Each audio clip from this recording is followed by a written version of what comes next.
क्या नवरात्र में बाल और नाखून काटना सही है या फिर यह सच में अशुभ माना जाता है? हर साल नवरात्रि आते ही यह सवाल लाखों लोगों के मन में उठता है दोस्तों। कुछ लोग कहते हैं कि इन 9 दिनों में बाल और नाखून काटना बिल्कुल नहीं चाहिए, जबकि कुछ लोग कहते हैं कि इसका धर्म से दूर दूर तक कोई संबंध ही नहीं है। लेकिन आखिर सच्चाई है तो क्या है? नवरात्रि हिंदू धर्म का एक बहुत ही पवित्र पर्व माना जाता है।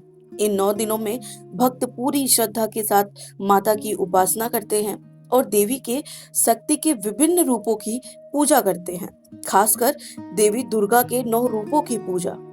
इसी कारण से बहुत से लोग इन दिनों में अपने जीवन में अनुशासन और पवित्रता बनाए रखने की कोशिश करते हैं।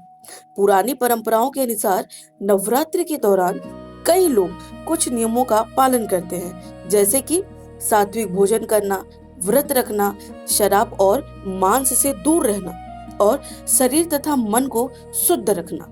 इसी परंपरा के कारण यह भी कहा जाता है कि इन 9 दिनों में बाल और नाखून काटने से बचना चाहिए।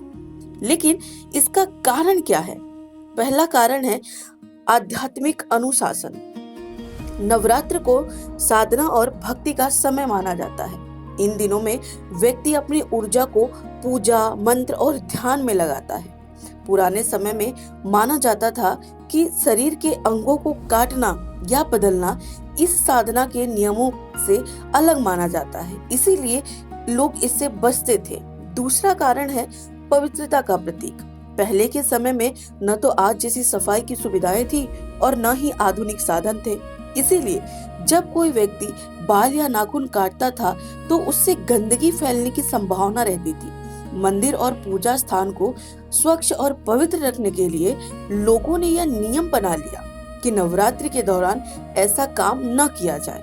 लेकिन क्या इसका मतलब यह है कि अगर कोई व्यक्ति बाल या नाखून काट ले तो माता जी नाराज हो जाएंगी?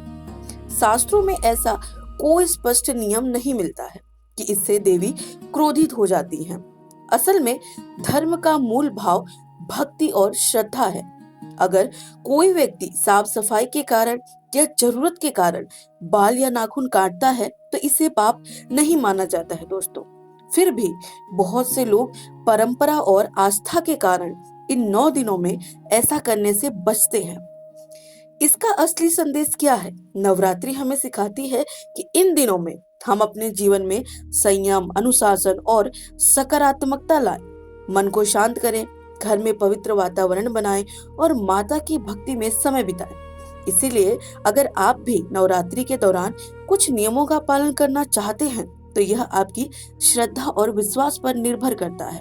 लेकिन सबसे महत्वपूर्ण बात यह है कि भक्ति सच्चे मन से होनी चाहिए दोस्तों, क्योंकि माता को सबसे प्रिय चीज है भक्त का सच्चा और पवित्र हृदय। आपको ऐसे ही धर्म और भक्ति से जुड़े रहस्य जानना पसंद है तो ट्रेजर ऑफ भक्ति रसा को जरूर सब्सक्राइब करें, क्योंकि यहाँ आपको मिलेंगे ऐसे ही आध्यात्मिक तंत्र और परंपराओं के रहस्य बहुत कम लोग जानते हैं दोस्तों। तो तब तक के लिए जय माता दी।